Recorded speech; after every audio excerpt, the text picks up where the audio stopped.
And why won't the Democrat Party tell you about that? Joining us now, Lil Wayne. What are your thoughts on BLM? Man, these on some bullshit, man. I know what racism is, man, but I know a good ass white than Uncle Bob.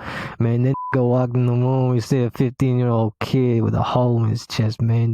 Didn't stop and then he said,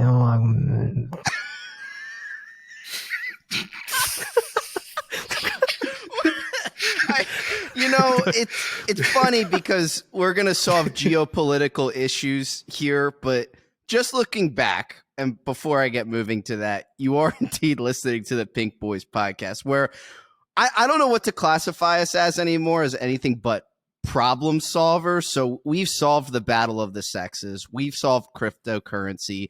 We've just solved, by this intro, the issue of racism. So Yep.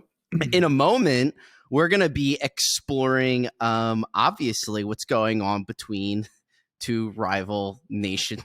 We will be providing the solution to the Israel-Palestine conflict shortly. Yes. So. Or we'll at least be having a healthy discussion on how we view the issue and what we're interpreting from it as we're in our own separate countries. So, but before we delve into that, I got two people here that I'm huge fans of. You know, I like their work. Really? Yeah. Really?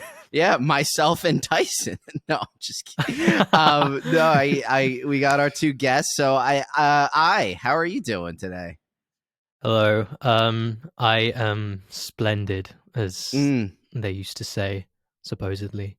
I have some interesting takes on I will get to it. Yeah. Okay. All right. Yeah. I'm excited for that. Tyson, how are you doing? She Gaza on my strip to like Hamas. That's a good starting point, actually. That is a good starting point. So yeah, I'm sorry that we've been a little bit infrequent. I don't know, end of summer, life winding down, trying to find a rhythm with everything. I likes to pretend he exists some weeks, and other weeks he doesn't.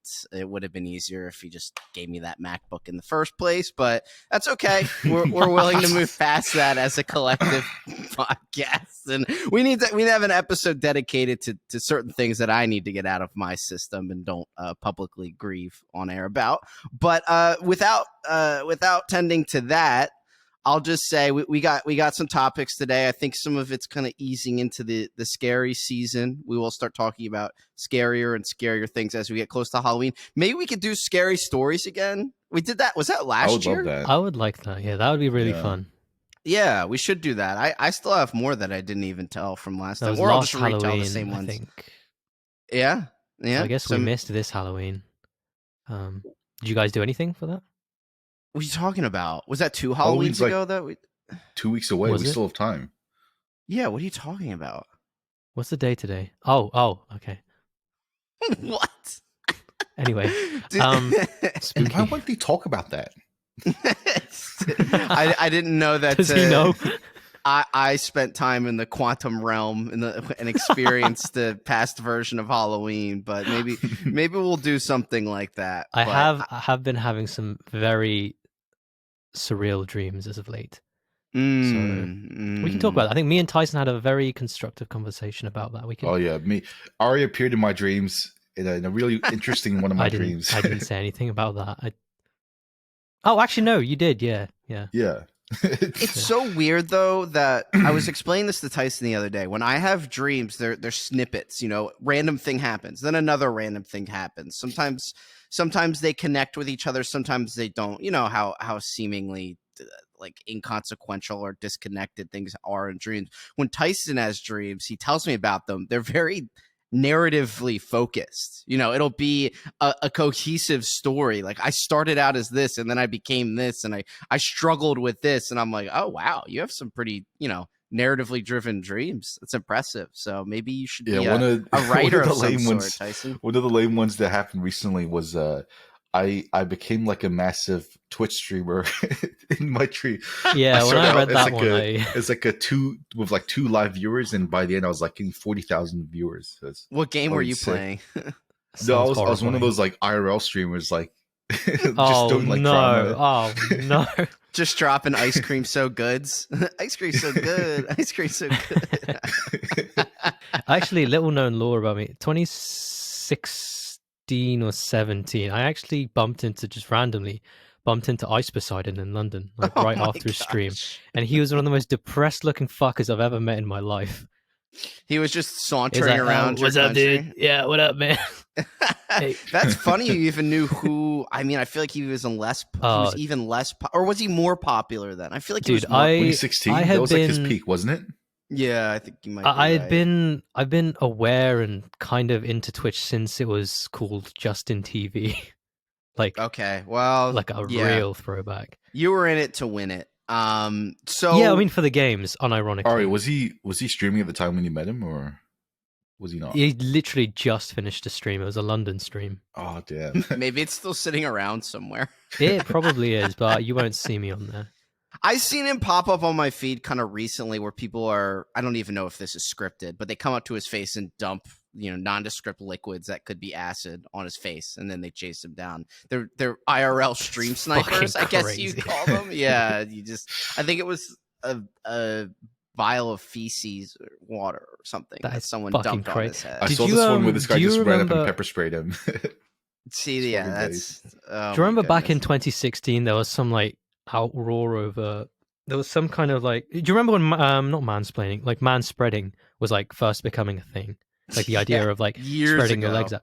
Yeah, so there was this like this controversy over like some Russian feminists did like some kind of social experiment for like feminism or whatever, and they'd go around and they have like a bottle of like sulfuric acid and bleach and they just fucking chuck it at people manspreading at their junk. Yeah. Oh, and this was seen as totally okay. No way. By them, they were so nonchalant about it. And the guy, I don't think they were harmed or anything. But like, wait, they did this in America or Russia? It wasn't water. No, I think it was in Russia. Which surprises me even more. You'd think that, dude, like, you just know those guys beat those girls up so fucking hard when they got home. They're the three-piece combo, dude. Don't know. It's fucking crazy, though. Yeah. All right. Well, I'm going to move us forward a little bit. So, Tyson, if your dream comes true about being a streamer, don't forget about me. But somehow I have my doubts. But no, you guys were there. Oh, okay, that's good. Really? We were doing some crazy shit that I forgot. Like, but it was because of the crazy shit that we got the large amount of viewers in the first place. Oh, okay. Okay, so we've got the Moya Andy and the Ari Andy. Maybe you can remember what that is, and we could do it in real life, and it'd be like a prophecy. I don't know. That would be interesting, Tyson. Definitely some crazy shit. Like we're escaping from like serial killers, that kind of stuff. Actually, not that I need to bring this up right now, but since we're talking about dreams, and before I move us on, when I was very young, maybe 14 or 15. I had a dream about a shirt I'd never seen in my entire life. It's this black and white shirt, doesn't have a tag on it, no idea where it came from. It has some weird crest symbol on it, and I'd never seen it in my life. I had a dream that I had this shirt, and then I woke up in the morning and checked my closet, and the shirt was in there. Never had an explanation of where it came from, asked around, just showed up in my closet after I had a dream about it. So, and I'd never seen it before in my life. So next thing you know, you invest in Chainlink and then meet a fat guy in New York. Yeah, you might have to narrow that down a little bit, but that happened as well. The OGs will know that. Yeah. Whoever that may be. So let's move things forward a little bit here. I want to reminisce a little because I remember being on a certain message board about 10 to 11 years ago where incidents like what's going on in Israel were a lot more interesting and kind of fun to watch the status updates for and kind of just see the different threads on. And this is like a good old fashioned what they used to call a happening. You know, you guys remember back in the day when it would show Ron Paul's face over a meme and it would say, "Oh, it's happening, it's happening," and then like, you know, it'd be like it hasn't even begun and blah blah blah. You know, it's just beginning, and it'd be like a skeletal Ron Paul face. This is kind of, I remember when that was first created, so I was hanging out on this stuff way longer ago than I should have. But there's some real stuff like really over cool, there. Man. What am I supposed to do with that? Respect. You're first on there. Can I have your autograph? You just gave some hipster diatribe about how you ran to Ice Poseidon in 2015, and I'm not even allowed to talk about. Just give a run into a recent happening that's been going on. So that's an interesting lead-in into how you view other people expressing themselves. Are you think that I'm telling that story to try and look cool to you of all people? No, I've been holding that one in for a while. Groundwork. No, I've been holding that one in for a while because it wasn't even because of you. It was because of someone else who does that to me all the fucking time. Does what? Like, I was doing this originally? No, it'd be like, oh, that's so cool, man. Like, he just does that to every little fucking thing to me. You know who he is. So you're sort of like an abused housewife who takes it out on the kids. Is that? I don't know. I actually, is there anything wrong with that? Is that what they call Sigma behavior? I don't know. This seems like this guy's got the one up on you, Ari. I'm not gonna lie. You're like a little puppy dog going to him, like, and then this, and then this, and he's like, oh yeah, it's real cool, man. That's real cool. Actually, pause. Can we have that guy on the podcast How did I get that one up on you, and then like I just let you turn that back on me? Like, I don't know. It's just a freebie. I don't know what you want me to say. So I don't know. You set yourself up a little bit by trying to set me up. But okay, I'll just cut right to it. I guess it was about 5 to 6 days ago. There was an all-out, I guess, parasail hang gliding liberation attack into the state of Israel by I guess terror group, or you know, a Hamas, which the is Eagle of Israel. Yeah, I don't know what that is. It's just a Palestinian group who actually landed in a rave. You know, took their spoils of war. Are holding them hostage. What did you say? Palestinian Airlines. so I mean, this like is three Muslim guys from a hang glider. Yeah, it's so ridiculous. And of course, one of the largest intelligence operative groups, the Mossad, just happened to not expect flying hang glider men with large fans behind them to go into their country. Like, I'm really supposed to believe that. But this has turned into an international crisis. Obviously, people want requests from the United States to intervene in some way, and that draws questions into how much should we aid a country that we've already been aiding going forward. So I'm just trying to gain some perspective on it myself. And one of the more poignant things was a quote I've seen. It was from Kissinger, and I haven't verified it, so I don't care, but I like the quote anyways. And it's a pity that both sides can't lose. And that's the way I feel about the current conflict. I think the Israeli state has numerous issues. And when you talk about human rights, they're, you know, obvious criminals in that respect. But the Palestinians are as well, or at least have made themselves that within the past week or two. So these are two countries warring over settlements and borders that have nothing to do with the country I'm in, but indirectly do, some would say. So as far as taking sides, I mean, we can jump further into that, but I'm going to go with what are your first takes on what's happening over there as a Britishman? Honestly, I think the hang glider thing is fucking sick. Like the scene, it's pretty insane. You see the video of like there's like a rave going on or something, and you just see in the distance these hang gliders. Like, can you just imagine like being like the one flying and kind of just landing in with you?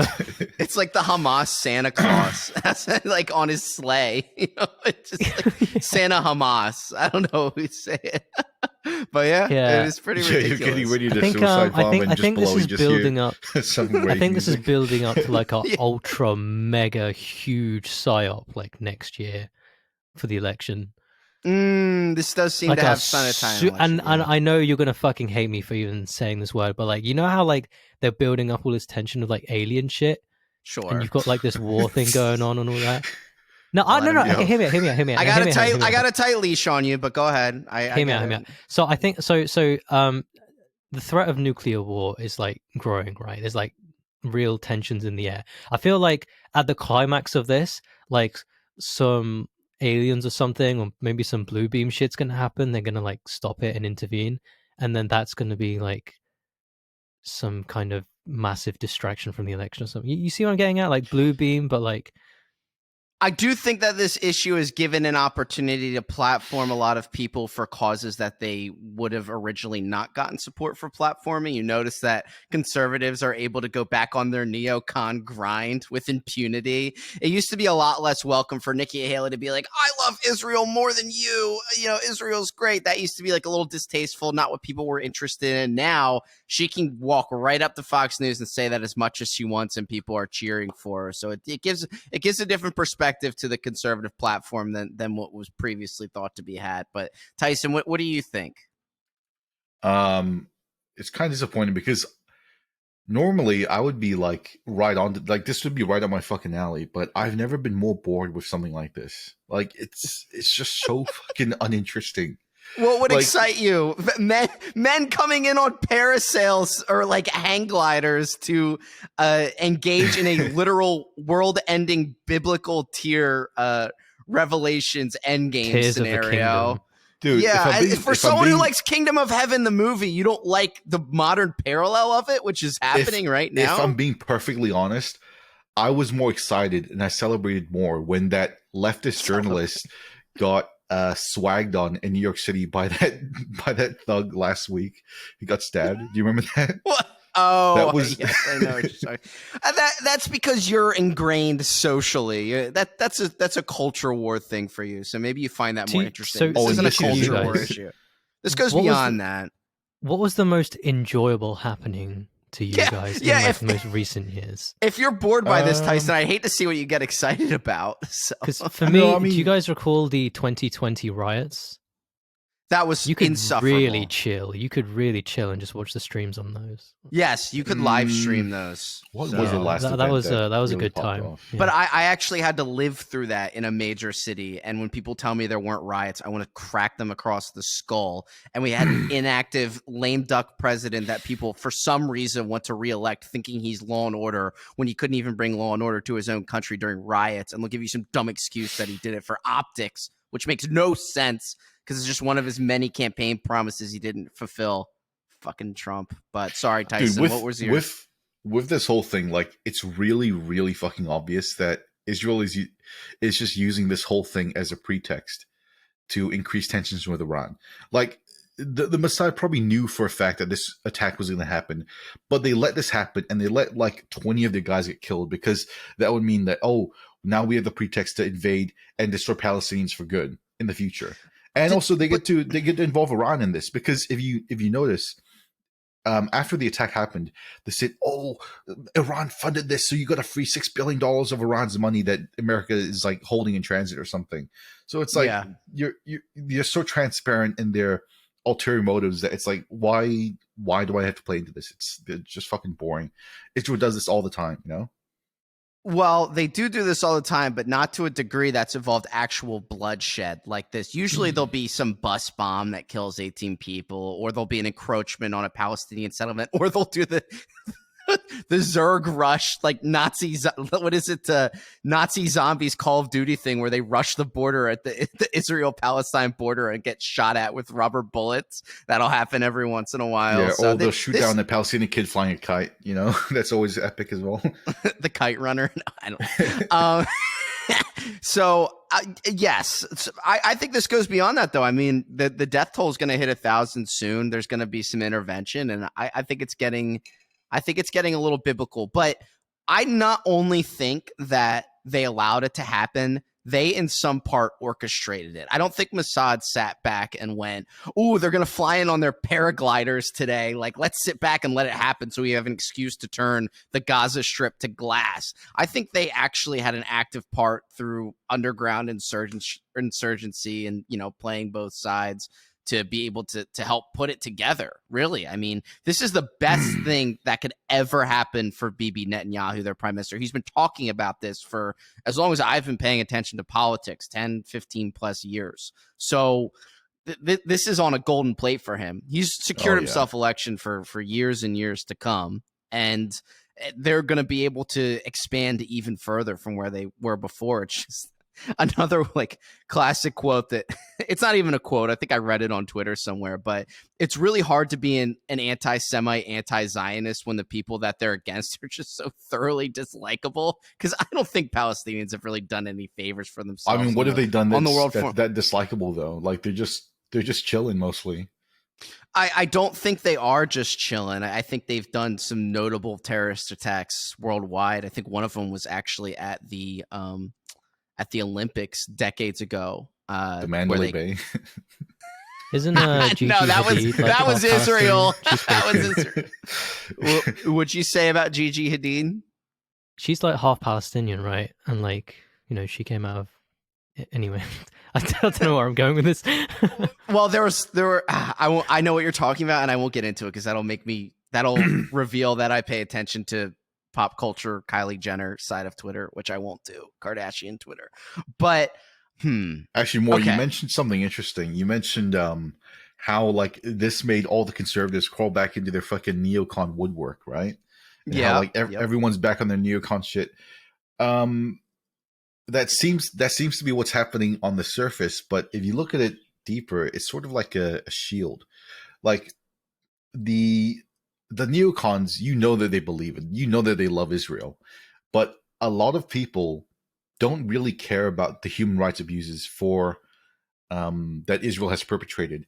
People like on the distant right, they don't really care about the Palestinians, but they're using this like free Palestine shit as a shield because they can't really come out and say, I don't care about the human rights abuses, I just hate Israel, you know. So the most they can do is just say free Palestine. Who is saying free Palestine? A lot of right-wing Twitter personalities and commentators. You mean alt-right? I don't think people on the mainstream right are free Palestine. They're no.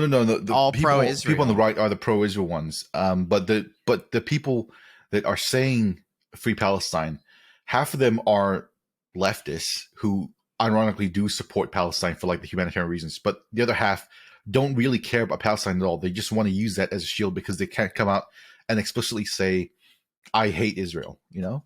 Oh, okay. I see. Yeah, I mean, it could be used as a vessel in that nature. Absolutely. My favorite one that I've been going with is that there's a lot of sects of conservative Twitter that romanticize expansionism and the Roman Empire and, you know, imperial pursuits. And then the second Israel goes and do it, they think it's somewhat distasteful, and they all of a sudden feel like that Palestine has a right to that land, even though all land is fought and bought and it's drawn in the sand. And if you can defend your land, it is your land. And if you want to expand your land, you can expand your land. What is the difference? If there is no difference, then our country should just be giving our land back to Native Americans who fought for the country, who fought for that land from other Native Americans and fought for it from other people before, and they lost it fighting to us. So they think it's so based when they like post WebMs with some video of Europeans slaughtering Native Americans, but when Israel does it to Palestinians, it's, oh, but they had the right to that land. They need to just give them that land back. Okay. So maybe you guys aren't as cool as I thought you were, because there's people actually doing the real shit out there, you know? Yeah, they're actually out there doing it. There is a difference, and I was stumped at what the difference was, because I feel I can tell you straight off the vibe was different, but I couldn't explain how the vibe was different until last night. I'll accept that. Until last night, which I understood why the vibe was different, right? If you look at all these imperialist histories, like the Mongols or the Spanish Empire, they were imperialist, but they were earnestly imperialist. They were outright in the same, we're here to conquer your land. Israel is the definition of being subversively imperialist. Careful. They have to do all these like sly tricks and shit to like subvert and imperialize other nations. So because they're going around such a pussy way of imperialism, they don't deserve the respect. And well, oh no, they don't have Tyson. The Israeli state doesn't have Tyson's respect. Everybody, what are we gonna do? So over.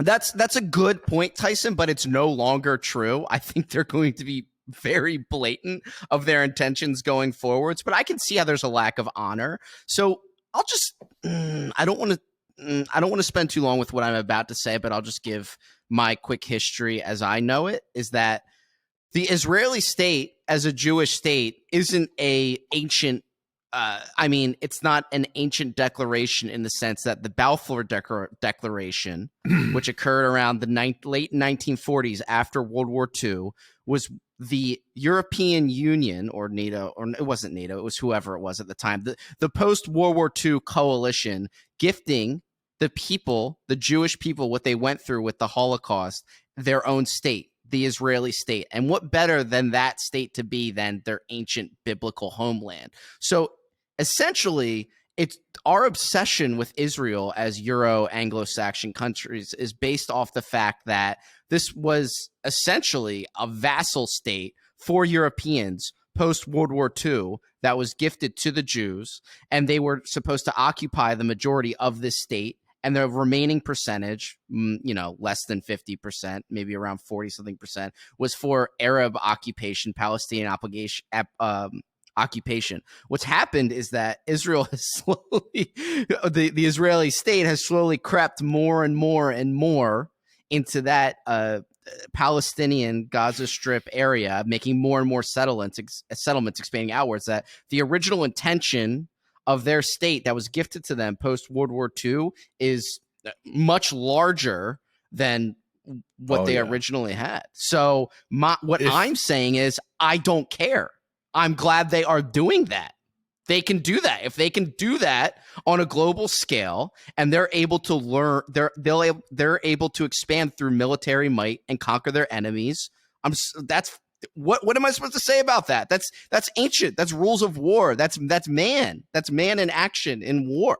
I don't know what more you want me to say about that. I mean, well, let's just say, all right, if China went in and blew up Taiwan tomorrow because they could take it over, would they be just in owning Taiwan and having that be part of their country? Okay. Yes. Then why can't Israel do the same thing elsewhere? The difference is because with Israel, the big daddy fucking America is like standing, like backing everyone off and saying, hey guys, you gotta stand back and let Israel do this. Okay. You can't interfere with this.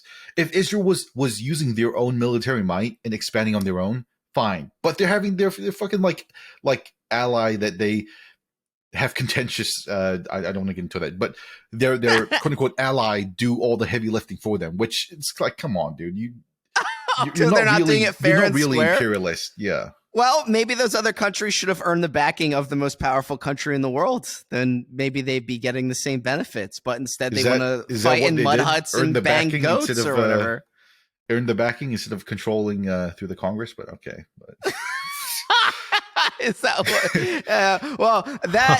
I have a response to that, but it'll get too sticky. All I'm saying is that if we are to supposedly call ourselves men of the modern age who have appreciation for ancient civilizations and the expansion imperialism thereof, then we should appreciate when countries pursue that in our modern time, which Israel has been attempting to do. I've said this a million times before. Israel practices everything that the modern right-wing conservatives wishes they could. They have a religious, ethnocentric operation. They're firm on their borders. They have a strong military that they aren't afraid to exercise. These are all things that conservatives dream of. I think they indirectly idolize Israel in a lot of ways, and I think they can learn a lot from the way that they operate. And I'd say let them off the chain and do what they need to do. What's going to happen? What's going to happen when there'll be less savage-ish people? I don't understand what the loss is. I don't really care about being hypocritical on this subject. Like, Israel's yucky, so I don't want him to see them win under any circumstances at all. But you want to see Palestinians win? I don't understand what's so enticing about I would them. rather see them win than Israel win. That's, yeah. Absolutely. Are you serious? Yeah, I am serious. Yeah. What has Israel ever done for me? They've never done anything for me. Except, I guess if Palestinians have never done anything. Well, if you ever, I don't want to get into the whole thing where Palestinians haven't actively made my life worse, but I guess we'll save that for. Oh, Tyson, you're skating around this really well, so I appreciate that. But you know what? Tyson says that, but his brain is constructed with all of he is, dude. He's that kid Yeah, with he's the. like, he's that meme affected with the by kid with the vein like popping out of his neck and like head, like he wants to say so much right now, but he's showing restraint, which is hilarious. But I'll just say that. Also, funny anecdote: every single Israeli I've met in my entire life, and I've met 4 of them. Every single one of them, within like 15 minutes of me meeting them, they've asked me this weird question. They always ask like, "But of course, don't you think Israelis deserve a homeland? We deserve a homeland, right?" Like, it's like, why are you talking about this 15 minutes in? Wait, you know, like, I do not believe you're in some Elder Scrolls, world Tyson map does. where He thinks he is. Yes, where people are coming up to you and be like, 15 minutes in, every single Israeli I've met is like, "Of course, don't you think we deserve a homeland?" I'm like, okay, I don't know, like, don't you think the elves deserve to live in Vermindale? Like, what are you talking? Hey, you there? Yeah, hey, you there. Imagine Tyson, like a guy walking sideways and his head turns first, then his body turns second. And he's like, "Did you know that we have the right to exist?" You know, like, what is this Elder Scroll, like NPC universe? Fucking dialogue boxes appear in front of you.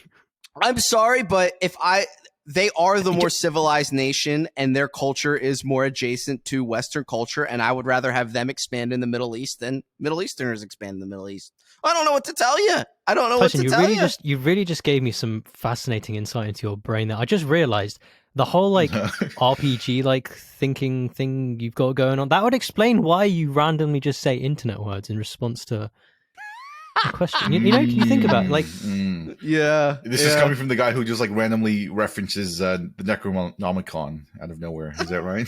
Yeah, but at least that's an original. That's an original thought, Tyson. Those are at least Ari's schizophrenic ramblings are original. You know. You're just like, oh, isn't that based? I'm unoriginal while the guy takes like the most neocon possible position in the world. Okay. Yeah. I take this first off, I am on my neocon shit. I am on my George W. Bush grind. I'm unapologetic about that. I'm sorry, but you can't be the most powerful country. I love how people take an isolationist route now. You cannot be and remain the most powerful country in the world and be isolationist. You have to be very thoroughly involved in other countries and what's going on in them. And my request is when we do involve ourselves, we just obliterate them and turn them to glass instead of having these pointless proxy imperialist, wars. But be earnestly imperialist. Don't like subvert and have your big daddy America do it for you. You know, like that's just so pussy that I can't respect that at all. Yeah, I mean that's the other thing too that kind of makes me question the whole thing. It's that Iron Dome that American taxpayers have spent billions on just didn't work when the parasailing men came in and all these rockets. Yeah. It's just really, are you sure? Like there is definitely some underhanded, what is that, sleight of hand movement going on here because they will drop something short. Well, nukes don't exist, but we'll talk about that another time. They will drop something akin to a nuclear missile on the Gaza Strip. Like it will be turned to glass, and that's end time stuff. And I'm here for it. I'm sorry, you want a happening, you get a biblical end happening. So let's do it. I'm ready for it.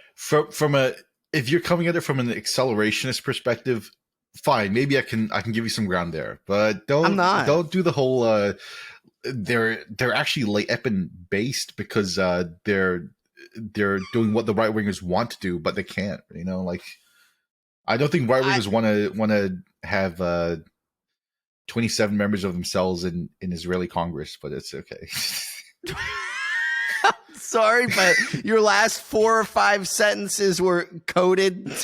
They were veiled in so many different ways. I can't quite get to the bottom of them, but maybe on a listen back, I'll be able to catch that one. So, so I'm Team Israel and Tyson's Team Palestine. So we'll just keep that updated, and as more developments come through, we'll let you guys know. But I'm saying, if there's a mightier country out there and they have the ability to exercise that might, just do it. I'm sorry, but that's what civilizations have been doing for as long as time existed, and it's human nature. And I'd rather have them. I mean, it's unfortunate because there's a lot of aspects of, let's just say, Israeli culture that are exported that I'm not a huge fan of. But I think they are the more civilized in that country. You know what's funny? I'm here saying this stuff, but in that region, dude, it's gonna be so funny the day that China nukes Taiwan, because I'm gonna be bringing out my party hat for that one. I'm gonna be fucking swagging on Taiwan from day one if that happens. I know.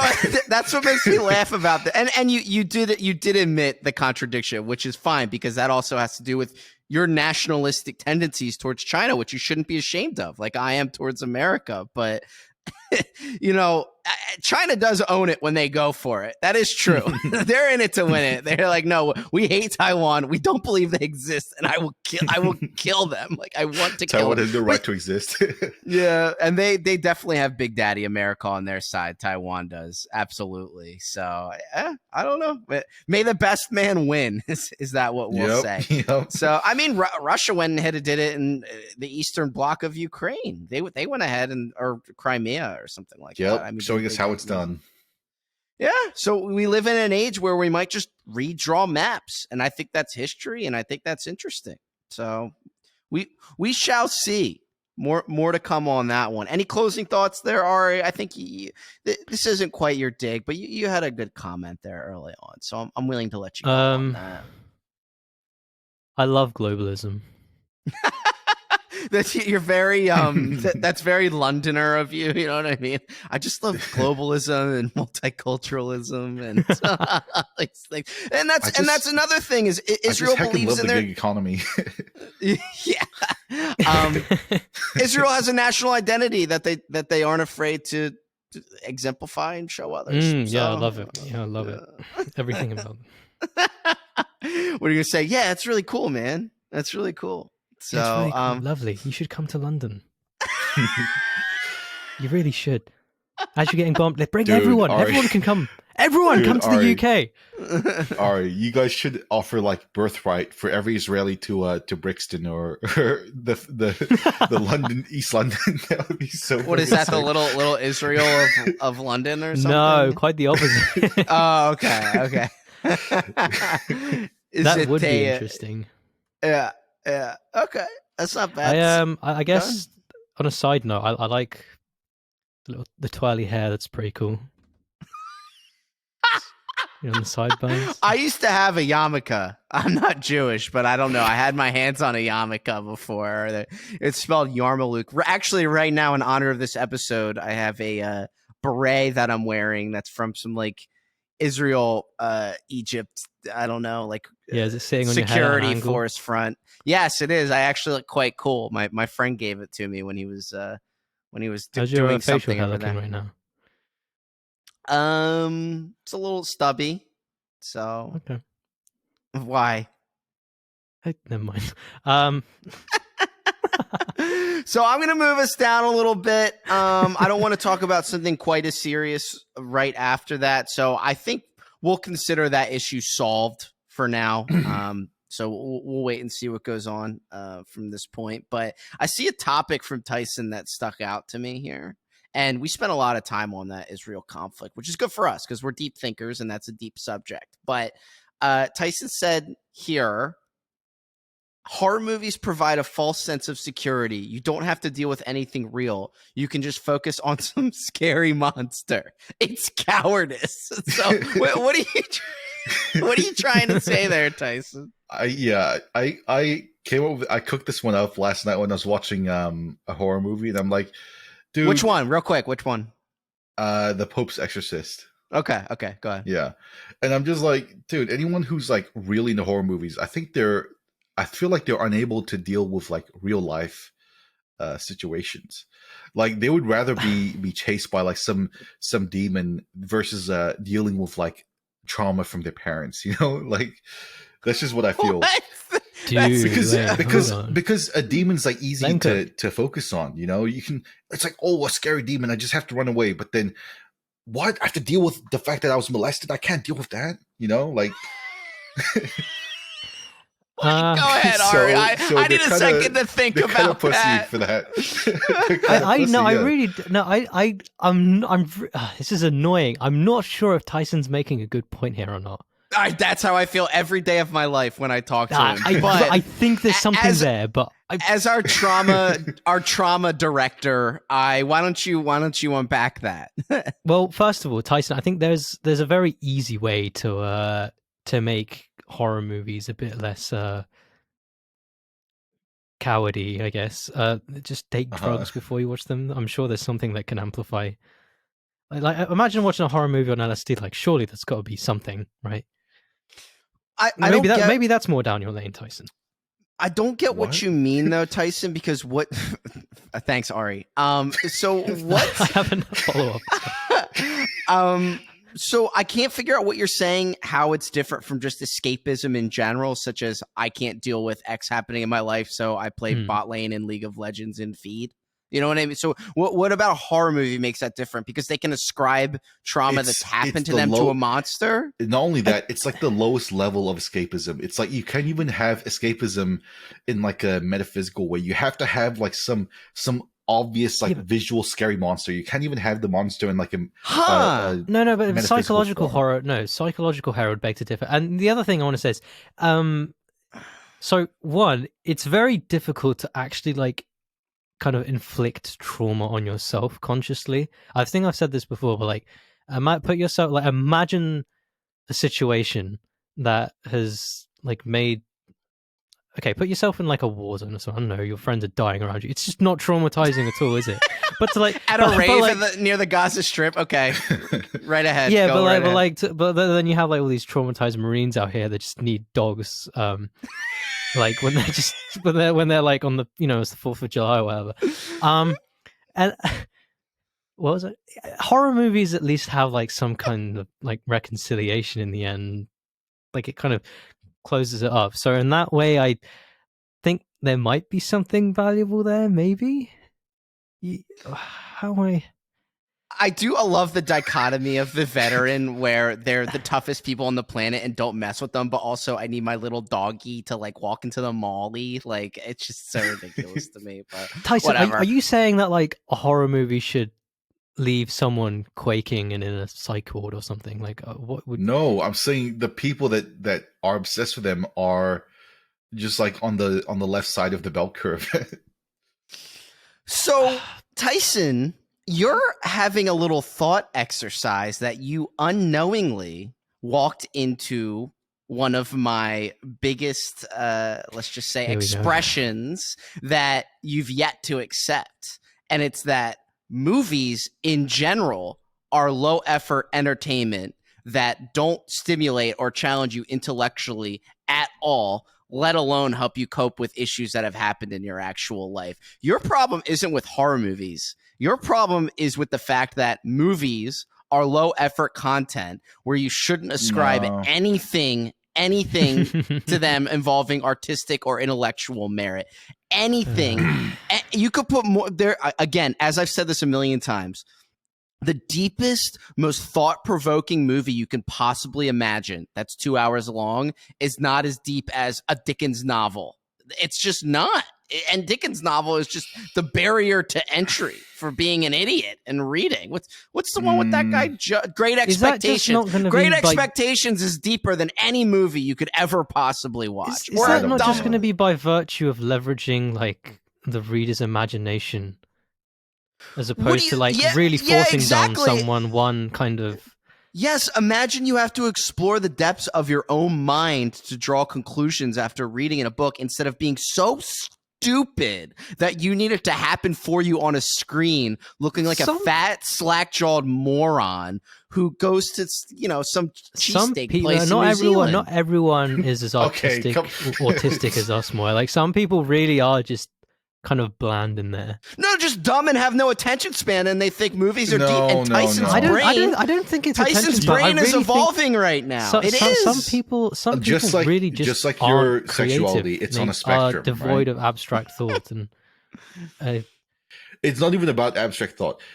So what you're saying about films, it's half right, but it's only right in the sense that toward like movies, you can put them on a spectrum. On the left side, it's like entirely self-funded, purely it's just the director's vision. There's no fucking input from the studio executives. There's no like profit motive. and then on the right hand side, you have like fucking Marvel films, right? If you take a film from the right side, sure, they're exactly what you say they are, but it's not as clear cut as you would like to think it is. It's different. Some dumb Scorsese movie like Killers Under the Flower Moon, dumb Leonardo DiCaprio shit, has the same amount of depth as Captain America saying, I can do this all day for an hour and a half. I'm sorry, they're on the same exact scale to me, especially when you compare them to other forms of art or books in general. It's just, movies began as Charlie Chaplin, pretending to fall off a cliff and riding an oversized bicycle, and that's all they'll ever be. They've never grown beyond that. It's a trinket. It's an entertainment trinket. They've akin to video games. It just is. So I hate that people. I hate that people have to elevate them to some degree. They're just at the lowest possible. You know what it is? Wrong tier. You're focusing too much on the idea of a film. Like to you, the idea of a film is like two people like talking about something, and then they do some shit. But it doesn't have to be that. Like a fucking film could just be like three people, a rolling video of like rain falling on a hillside. Would you say like that's fucking like retarded? It's not, because I wouldn't say it's dumb, but I wouldn't pretend that it's thought provoking. The shot could be artistic. It could be beautiful. Like just because like you can have like artistic intent in a visual form. Otherwise, like paintings wouldn't exist. Well, okay. Well, that's interesting that you bring that up, because that was one of the central discussions that happened back when photography first started coming into the artistic sphere, is that could you even consider photography? And this is what, again, this is just how I get under some people's skins, because I really got at it with someone on this one. I kept just saying that photography isn't art, and he was having an apoplectic breakdown. And the best bait I can give out is bait that I believe to some degree, at least like 30 to 40%. But it does boil down as, do you think photography is art when you're merely just capturing what's in front of you? Some would say yes, no. Because you could arrange what's in front of you as well. It's not wait, like so you wait, just have to do like real life photography the entire time. That's fair, Tyson. That's fair. Are you getting at that art has to be a derivative of like the metaphysical? Like it has to be that it has to be like consciousness first, then objective reality after. And when you flip it around, it's kind of fake. Does that make sense? That does it made a sense for a second, but then it kind of slipped away from me. So I'll just let the airwaves, you have like capture that one. Go ahead. You can expand on that. That was kind of interesting. Yeah. So like, let's separate consciousness and reality, right? Wait, hold on. Wait, I'm expanding on this as we speak. Hold up, wait a minute. So you can say, dude, that Willy Wonka trailer, I can't with that, dude. Scratch that, reverse it. Like, all right. Okay. Whoa, so this is the power of movies. Sorry, go ahead, I. You have metaphysicists and you have materialists. Okay, from the sounds of it, Moya takes a much more metaphysical approach to what true art is. And Tyson, I don't know what you consider what like true art, but like it sounds to me that you also value like a material form of like capturing something that's right in front of you, that's like in the real world, and it's not something that was conjured in the mind on like a spiritual level. Like when you're painting something, that's you like yes, kind of bringing that out, and like that's your expression of what's in your mind, right? But in this kind of weird reality we live in, right? But a film or a movie is just the reality as it is, and you're working with that. Does that make sense? Like, no, you're at the mercy of reality what's itself. Happening in front of the camera. That's very good. I like that. I agree to a degree. If I arrange what's in front of a camera and take a picture of that, and it represents a trauma that let's say 10,000 people can relate to. That is metaphysically more real, or just as real as whatever Moore is talking about. No, but that's like you taking a snippet of creation that's not yours. Whereas art is like, if I arrange the way I see it, right? Creative creation. There's a piece of me in that. So creation is inherently spiritual, right? Because like ultimate creation is like us or like God, whatever God made, right? So like what we see before us is like God's creation. So I see it as like you're taking a snippet of that. What you're doing is like you're kind of just taking a piece of what God made and like kind of labeling it as your own. Whereas like painting or like writing or whatever more is going on about is like you channeling like the ability to create that you God seem to think gave that you. So it's that like channeling God, you seem but to in think your that own photography kind of is way. only like landscape photography where I can just focus on nature. I can easily just get like Windows XP background. Yeah. I can easily get like a model, put like a special outfit on her, have her like pose in a certain way, and then that could be that could have a metaphysical meaning. Okay, like no, it doesn't. No, it doesn't. It reminded me of when I think it was Walt Disney was trying to hire a comparison study character for Tinkerbell and made her do like really sexual poses for no reason. It's me like, on the left. Sick, bro. Yes. Wow, Tyson, when you see like all right, so let's take that model, right? Then now, like, just picture yourself walking down a street, right, a high street, and there's people walking by, and you see someone who's just dressed really cool. Do you like stop and think for a moment, and like in your brain, you're like, "Whoa, that was art." What? Is that what you're telling me here? Like when you take a photograph, I can't wait to how is listen to that? this episode? What are you talking about? You just said some shit about like taking a model, right? And taking a photo of that. Right, take that model, right? They're just walking past you now. You're like eating a McDonald's. It's just walking past you. You're munching on a Big Mac. I can Are you like, whoa, things in front art. of the lens in a certain way. Are you retarded? Do you not see what I'm saying? I can take a model. I can have her pose a certain way. It's angled from like the bottom, dude. Put it's like objects in a certain way. Maybe like paint the background a certain way, and then capture that with a camera lens. Like, holy shit, she's in a wheat field, bro. So Tyson, I'll say two things, and this is kind of to get us back to the starting line of this entire topic. But the first one's to capture the depth of what we're talking about right now.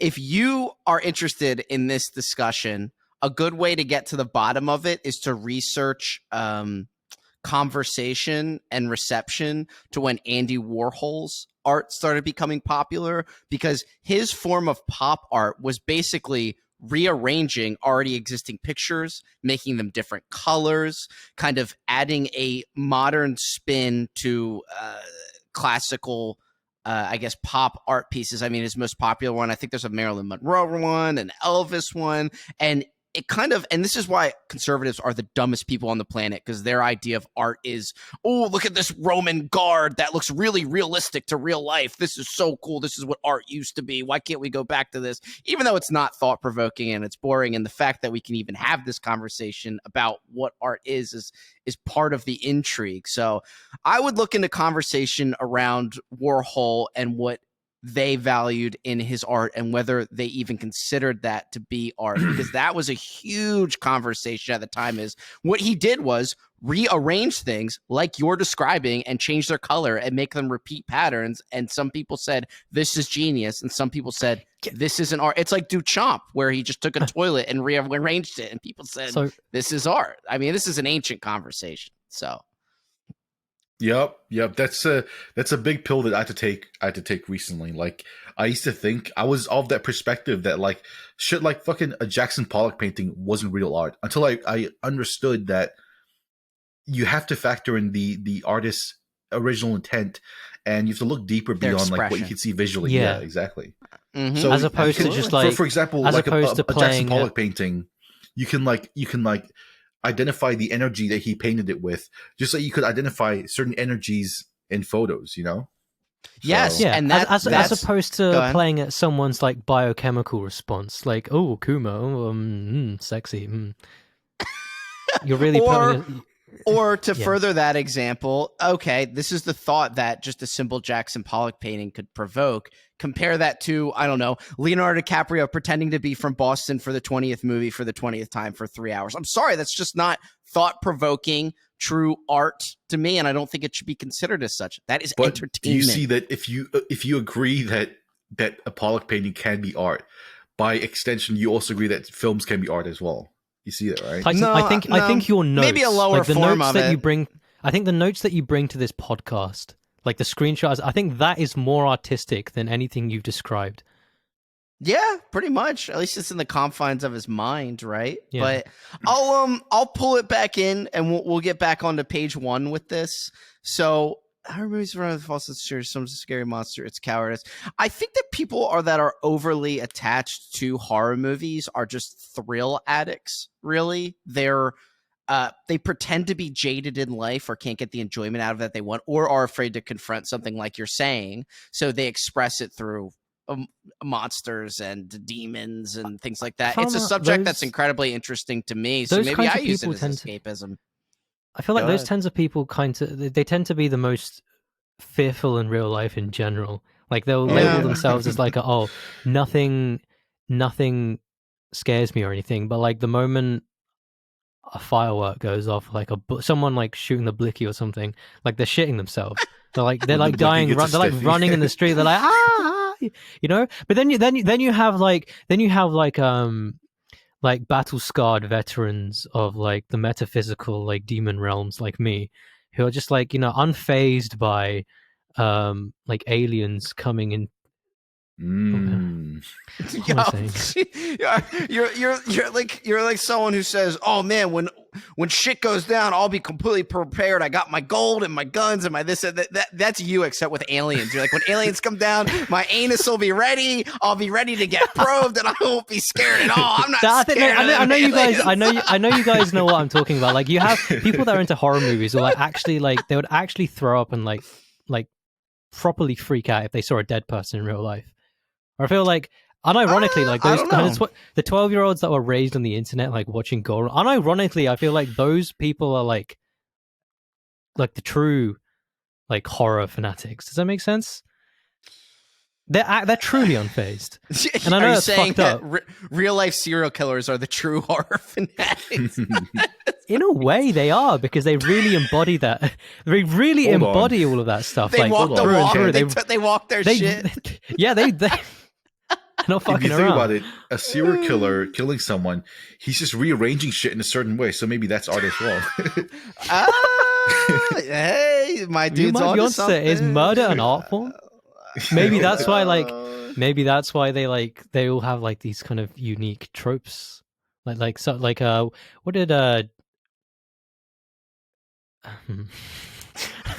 I knew that was coming. All right, who was the recent? What was the one, the Netflix one? The one he'd like take their skulls and Jeffrey Dahmer do shit with it. Yeah, like that. That's his thing, right? That's like, no, he was just the skull. Yeah, my favorite. Yeah, he's an artist. He takes the skull and does all this and that. That's him, right? He's just a pervert. Like that's his signature. He would kill guys, then just like have sex with them. So. Dude, okay, yeah, but if I was a serial so many killer, guys, it's crazy. Go ahead. If I was a serial killer and I was like leaving the body, I'd season the body and leave like a knife and fork, and that's like my mark of like my presence, you know? And then leave a note saying "we eaten good." Yeah, something like that. Well, it is the season, and I just know. I'll just talk from personal experience. Nice. I used to be a gore hound. I wasn't allowed to watch scary movies when I was younger. I didn't truly watch a scary movie till I was 15 or 16, and because they were kind of held against me, which they rightfully should have been. You don't need to be a kid and watch any of that stuff. I went full in. The gorier, the better. Disgusting. Just one of those weirdos who liked that kind of stuff. And as I got older, I got just more sensitive to it. I can barely watch gore in a movie at all now. I can't. Yeah. I'll watch jump scare insidious stuff and enjoy that because I love demons. I love ghosts. I love all that paranormal stuff. My dream job is to be a paranormal investigator, and I will never give up on it. But, are you serious? Absolutely. Are you kidding? We should just pivot this podcast to that. Okay, yeah, let's do it. Why didn't you say this earlier? That really is the fucking end game. Like, all three of us go to Iran and try and search for the fucking stargates that Ari keeps talking about. I would love that so fucking much. I'm sure that's actually, it would be fun to do a really insensitive, non-PC like Expedition Unknown. No, like Expedition Unknown. Like, it's a mix of like Anthony Bourdain monologues. It's like us going, and it shows like the map on the screen and everything. I don't know. I like it. We're really harassing our tour guide.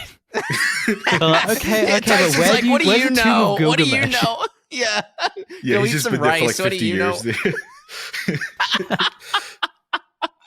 No, I'll be all about that. But no, I we imagine going to Egypt and be like, oh yeah, did you know this? Like the tour guide's like telling you all about like this deep ancient Egypt, like Egyptian history, and you're just like, no, these were built like by African Americans, because like the what do they call them, the Israelites, the Nephilim, the Black Hebrews. Yeah, just go on a monologue about that to the person who's like part of this culture. That's right. Dude, I saw those guys in real life. I forgot what a show I was getting. I saw those guys in real life on Dude, Market I gotta Street pull up back and, in the day. and have a chat with them when I come to America. I love them. You just be like, I'm a fan of your work. Absolutely. You think aliens are a joke? It's a joke. That's a joke.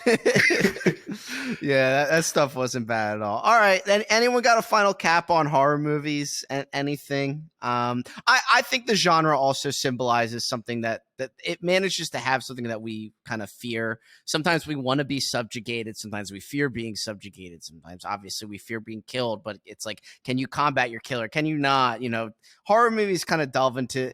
They're a lot more blatantly psychological in what they're trying to get across than other movie genres, and I appreciate them from that. It's a little quiche and it's a little more in your face, but I like that. You know, or gauche. I thought it just came to my head. So that movie, it came out a while ago, Smile. I went to see that when it came out.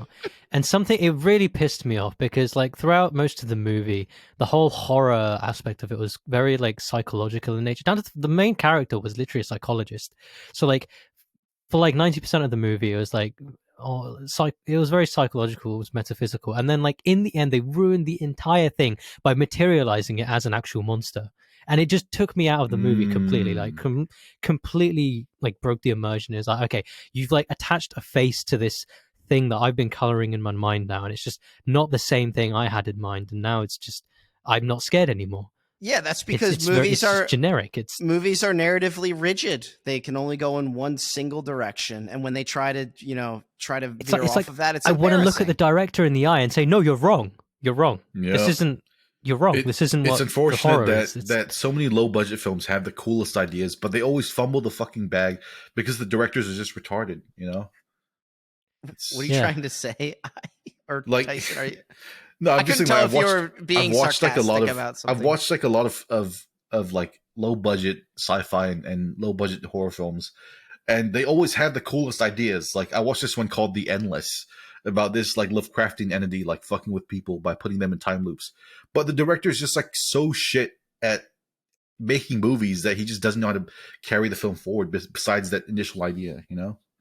Yeah, that's a problem you see with a lot. Actually, I think that's kind of like an endemic issue in Hollywood writing now. There's really great movies, and for so many, it's just in the third act they just didn't know how to bridge it all together.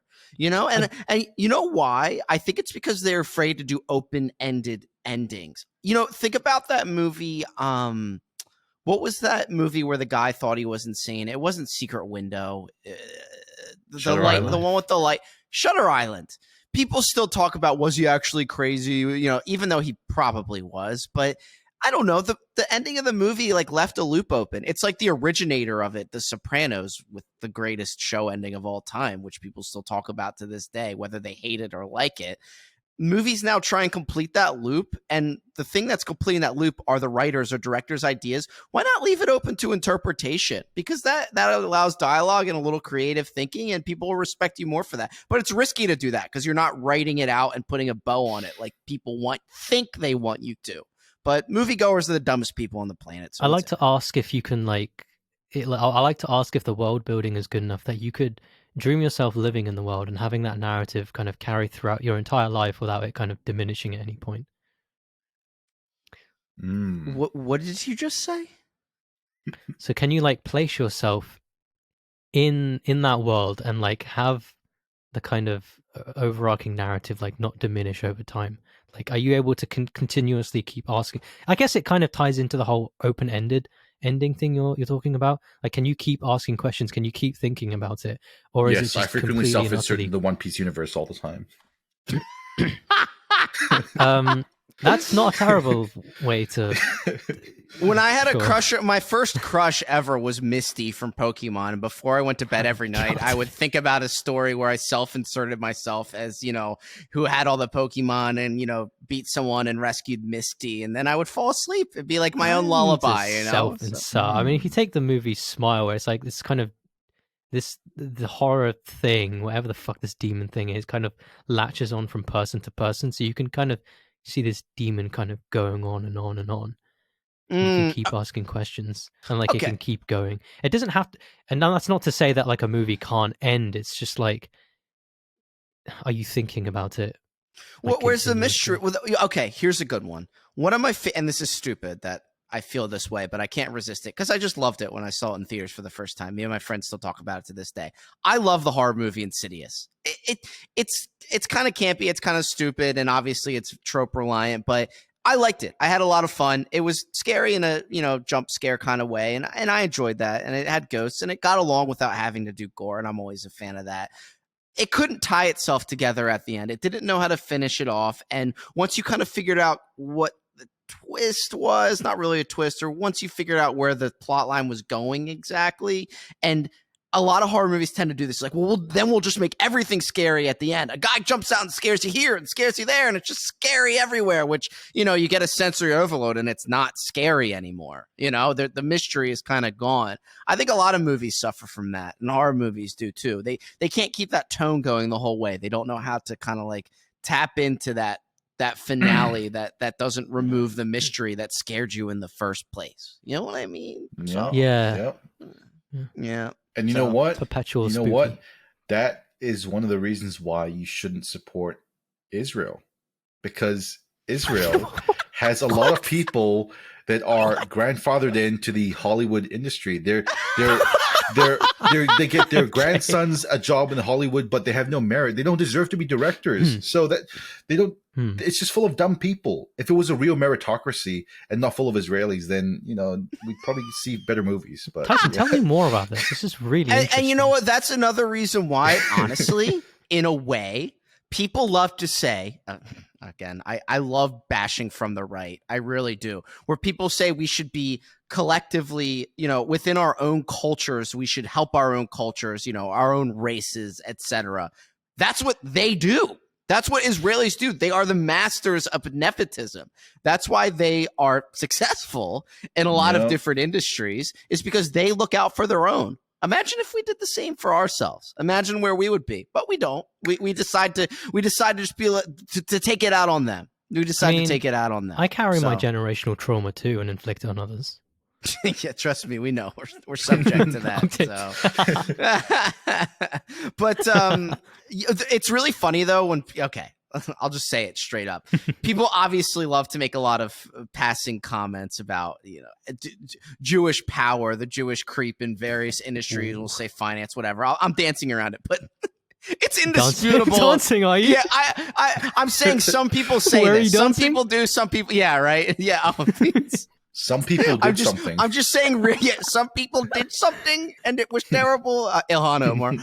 So what I'm trying to say is that no matter what you try to dress it up as, it is indisputable that there is a heavy Jewish presence in Hollywood. Like, that's undeniable. You know what I mean? Like, why even pretend? Why don't you just let people who are crazy conspiracy theorists have that one? Let them chew on that and be like, you're right, we do run Hollywood. Yeah, we're really good at it, and we have nepotism in Hollywood. And then just let it go. But instead, people be like, no, they don't. Look, Walt Disney wasn't Jewish, and he's been cryogenically frozen for 60 years. Like, what? Well, that doesn't have to do with anything. I'm sorry, but the majority of producers, screenwriters, etc., are that. There's nothing I can do about that. It's not to say, though, that you don't see weird shit in other... Dude, this is a whole nother rabbit hole. I'll get into it in a completely other time. But have you heard of the... Necronomicon? the Nintendo and their ties to Freemasonry, and how, like, games like... So you've got Super Mario 6. The Nintendo 64 era of like Nintendo games were really fucking esoteric. Ocarina of Time is literally like a retelling of like an old Freemason, an old with the Masonic, marble floors. No. That's Mario 64. That's more of like an initiation ritual thing where like the checkerboard is like kind of a reminder of the polarity of life and nature. Let it rip. But Ocarina of Time was more like a retelling of like a magical flute. It's like an old Masonic story, and it talks about like Beethoven and like how like the metaphysical nature of his music would like bring about like demonic entities like within people. And dude, no, I'm not fucking around. I think dude. music is inherently demonic, but that's a different story for a different time. I think there's Except my I think there's more to music right? than people let on. There are like frequencies and stuff that are like angelic in nature and then demonic in nature, and others that kind of hijack like you on a physiological. Like, did you know? Like, Totally I think it's like agree. Totally 529 hertz or something. Music that's attuned to that, like, is proven to like increase testosterone. Okay, well, I'm not getting on that bandwagon, but There's I'd stuff like like to know that, and then yeah, what frequency, what psychological frequency is "Kiss Me Through the Phone" by Soulja Boy? let's find out. Is there a way we could quickly see? Yeah, that? yeah, we can. Baby, I know that. Baby, you like me. I just want to nuke Israel. Oh, Tyson. No. Oh wow. Okay, so it seems. Oh, okay. So it doesn't say what it was originally made at, but there are two remixes I've found. There's a "Kiss Me Through the Phone" 639 hertz healing frequency. So is there a way you can play it through your setup right now, or yes, no? I can. All right, yeah. Let just go like 1/3 through the song and play it. I don't care. It's after hours. This is okay. So it was binaural beats to kiss through, chill beats to kiss through the phone too. I can feel the masculinity pulsing through my body. I can't believe this. Someone actually sat down and like made this. What is that angelic frequency? It says here 639 hertz heal interpersonal relationships, and the description says experience pure positive love energy. Miracle tone is associated with heart chakra. This is a solfeggio frequency of compassion and eternal love. Let's go. Are you know, it kidding really me? is a positive song. Kiss Me Through the Phone. You know, like there's nothing negative in it at all. That is what music at that time used to be. Those were the think about the song. It's fun. It's goofy. It's playful. Music's not like that anymore. It's the advent of SoundCloud rappers is true. Oh, I'm on Benadryl and I'm gonna die soon. That's like all music is now. It's a shame. It's a shame. It used to be so much more fun. My baby zipping on these. Exactly.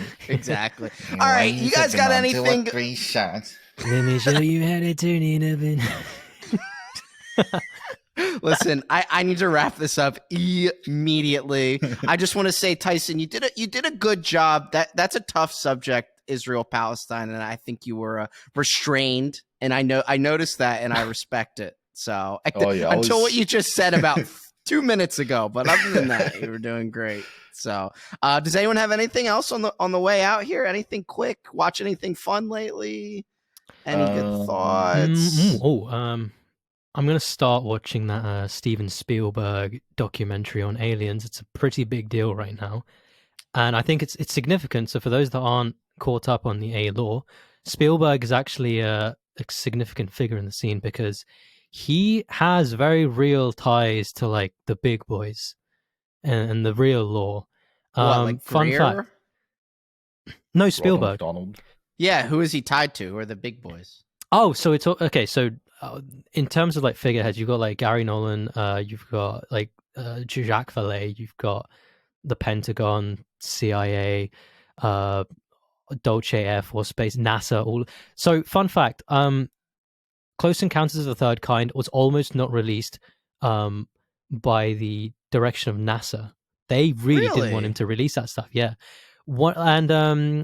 If you like a lot of the figures like fucking Lou Elizondo, he probably is a grifter, but like he talks about how like the movement of like UAP in the movie are like not identical to how they are in reality. And something very recently that I've discovered is that or rediscovered is that UAP really like to blend in with like the stars. Like they will sit in the sky and pretend to be a star. And there's like people now have their cameras up at the sky and they use like long exposure and like all these videos and they watch for stars that are not a part of like the constellations of the sky, and they actually move. And like in some cases, they actually just catch them like moving in real time to like a different position, and then they just sit there for like days on end pretending to be a star, and then they'll move somewhere else.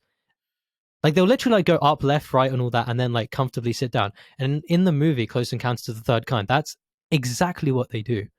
Like they were always there in the sky. They just kind of Okay, well, this reminds me of something that was aired once, and I never saw it ever again. Where a man claimed there was a setting on his camcorder where you were able to see ships that are hovering directly over cities but are invisible, and it would show the outline of them everywhere, kind of like spread out.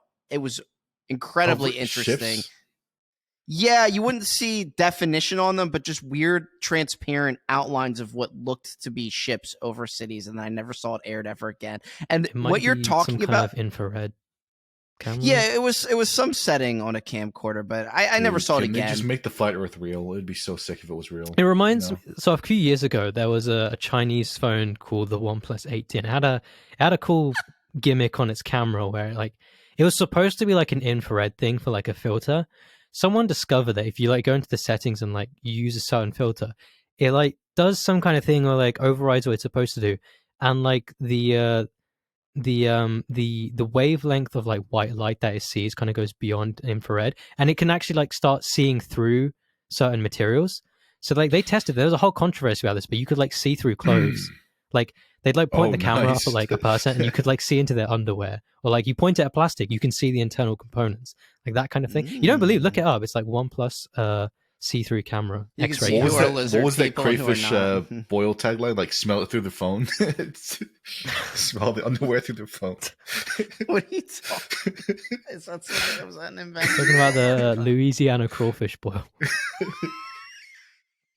Our road to superstardom, the Louisiana crawfish boil episode. Yeah, that's our most viewed episode. Like, smell through the phone, and it's like a picture of this guy's underwear. That episode almost got 1,000. I want to know. I want to go listen to that and figure out what we said on there. That was just so enticing for so many people. So, just to go back to what you said on real quick, and then I promise we'll wrap it up. I don't know if Spielberg is directly associated with extraterrestrials or he's really interested in the subject, because he gets told what's going on and he puts that stuff in his movie. Okay, like so what I was saying, so E.T., Close Encounters of the Third Kind, War of the Worlds, which is a one of Tom Cruise's best movies and no one ever talks about it. Phenomenal movie, had terrible reception at the time. I loved that movie. I thought it was incredibly good. And Super 8 is another one he came out with that not a lot of people talk about that's supposedly good. Spielberg? Yes. So a lot of people like to say this about, oh no, it was J.J. Abrams. So whatever. There's 3 Spielberg movies for you. Take Super 8 out of it. I swear Spielberg was involved with Super 8. I love Abrams. I like J.J. Abrams movies. The Cloverfield series, I fucking love that shit. I know why. I know exactly why he sighed more. Abrams says, you know what? So underrated. I know why he sighed when he said he likes J.J. Abrams. Yes, I have a lot to say about some of his projects, but the world was. There's another movie that when it came out, I thought it was incredible and it had terrible reception. Cloverfield was one of the most interesting theater experiences I've ever had in my life, but people were too dumb at the time to get it. They thought it was a huge gimmick, but maybe at the end of the day it was, but it was incredibly well done. I thought it was really engaging. The way they advertised that movie was cool too. They made fake IMDb pages, fake MySpace pages. They did a lot of really cool, like interesting stuff with that movie that kind of wasn't being tried with at the time. But I'll just say real quick, what I was getting at was what you're saying about Spielberg, people say about George Lucas as well. He came up with Star Wars because of contact from extraterrestrial or interdimensional interracial entities.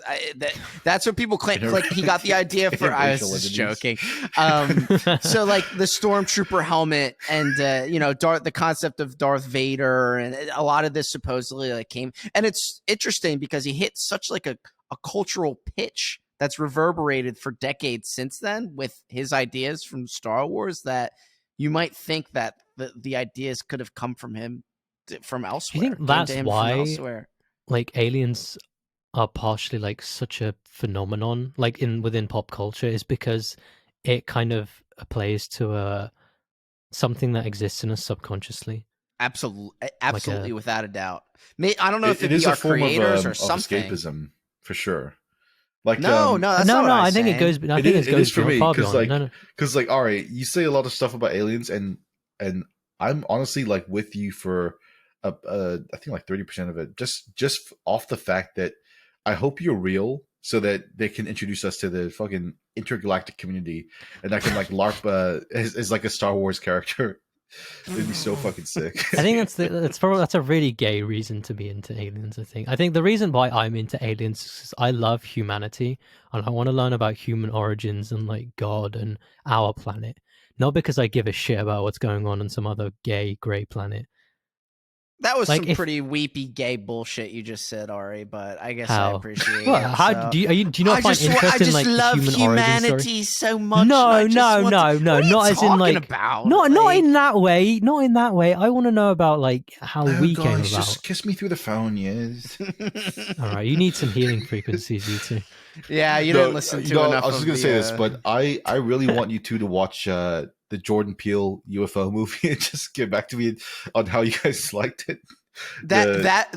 His movies are the example of hackery that bothers me so much about moviegoers, is that they pretend movies like that have depth when you could literally get the same out of a brochure from, I don't know, a Mormon. You know, dude, like there's like so fucking much. Hold on, real quick. So. Real quick, go back to the alien thing. Let's say like some future where like aliens want to literally be immigrants in on our planet. You telling me you're not going to have like some human supremacist movement going on, and you're not going to be part of that? Of course, I would be part of that. Yeah, I would be a part of that too. You're not going to be all like full on. Yeah, exactly. I love that scene in X-Files where there's an alien on the like offhand, a hospital bed and he shoots him in the head. Yeah, on the offhand, I also want the immigrant aliens to give us FTL. If they're going to stay on Earth. You're okay. That's gay. The other thing, do you think... Why is that gay? This is okay. I wrote this the other day. Light travel doesn't exist. It's a question I had. I'm going to write because I wrote it in our server, and no one but the gay person in our server paid attention to it. You're going to have to narrow that down there, buddy. But sorry, keep going. The gayest one. Okay. If another being has a different relationship between body and consciousness to you, is the violation of your bodily autonomy then deemed immoral, similar to being raped by your own kind? Or are you able to empathize and forgive the other being's actions, despite all your senses pointing towards you being a victim? So you're saying if someone assumes your identity and does something under that identity, would you be mad about that? I would be a little bit. I would feel violated. So this isn't. So I was getting at like being probed and like by an alien or something, or like doing harm to one or vice versa. So like your connection to like self and your body kind of determines like what is like a violation to your autonomy, right? So if I raped you, Moya, that's a violation of your bodily autonomy, and you would feel a certain way because of that, because you have a very particular kind of connection between your mind and like your body, right? With an alien, like you don't know what kind of connection they have going on there. Like it could be anything. So if they do the same to you, is that inherently immoral? Can you forgive them? Can you empathize with them? Actually, you know what? That's an interesting point, because I would certainly feel sexually violated if a bear came up to me and raped me without my consent. But would I hold animus towards that bear? I don't know, because he doesn't know what he's doing because he's a bear. And I think an alien knows that they're, I don't know. I think an alien knows they're violating me when they do that. But Do what they? if I don't know. what if their Would you sense really of not self be is angry like at the bear if the bear raped you? I would be angry. What the fuck? Yeah, of course I would be mad at it, but I wouldn't ascribe this like human sense of like that Right. bear didn't take me into consideration when he raped me. Right, how right. inconsiderate of that bear, you know what Like, I mean? like, if I wouldn't another bear think that. came I'd be like, along- I'm gonna go shoot this bear that raped me. I'm not gonna be Yeah. like, he doesn't know what he did to me. Why did he right. do that? If like a conscious like super high IQ bear came along and could speak English, you wouldn't then have those same fears arise, would Who you? also happens to be a sexual predator. the old English-speaking sexual predator bear that wants to rape Like me. Moya, you know when we have those dreams of like a succubus like really messing with you, like you feel strange about that. Actually, I have, and maybe I'll tell Yeah, the I full know. story on our spooky episode, but I have been assaulted by a succubus before, and I woke up Yep, feeling me too. violated and drained. But am I mad at that succubus? No, because she was just fulfilling her nature, you know? See, for me, I felt like a cow when it happened to me, like Yep. strapped to a machine. Yep, absolutely. But like, I didn't Wait, wake up and be like, I Okay. had a similar kind of thing. Oh, okay. All right. Probably You were different to you, probed? but Is yeah. that what you're saying? No, I No, was he's milked. talking about a succubus. Yeah. I was metaphysically milked. So Hold on, And, can I get in on this action? I didn't wake up like with a- Tyson's like, "Ayo, hold up." That's because you're not spiritually receptive in the way Ari and I are, Tyson. So maybe if you were more spiritually receptive, you'd be getting some from a succubus. I've tried to astrally project, so I'm open to it. But Tyson, you're trying to get them to come to you. See, in the metaphysical realm, we're like high value males. They come to us, and Oh, okay, you guys are the pickup artists in the metaphysical world. There needs to be a you know what bald Romanian guy type video where it's like you want to be high value. What is it like? High value male who gets raped by a succubus. welcome to the astral manosphere. Astral tape. What color's your UFO? Let's just say that Ari and I are very spiritually aligned to a plane of Earth that I don't think Tyson will ever get to. A new Earth by Eckhart Tolle, some would say. So, well, tell right. you what. Next time you guys come across a succubus, just send one of them my way. So give me a business card. I'll hand it over next time. So she's done. But they'll drain till no tomorrow. But all right, we'll give it a pause for there. I had a lot of fun. I actually did have a lot of fun. I honestly think we should just pivot this podcast to paranormal / current events. I'd be down for it. Right? If anyone hears that, let me know what you think, because I like that. I think that's kind of good. So I don't know. We'll just think about that. But until then, let's just say, Israel, fulfill your biblical duties of imperial expansionism and put yourself in the pantheon of modern cultures, bridging the gap to enlightenment for an entire civilization and the end times. So I'm good with that. We'll do that. And then you got anything? Yeah, I'm just gonna head out to a Jewish deli, get myself a bagel and cream cheese with some smoked salmon on there, just to celebrate. Yeah, you know what? I'm gonna get a bagel and lox tomorrow to show solidarity. You're right. You're right. There you All right, go. Tyson, play us out. Israel, please stop making shit films, please. That's all I ask. Goodbye.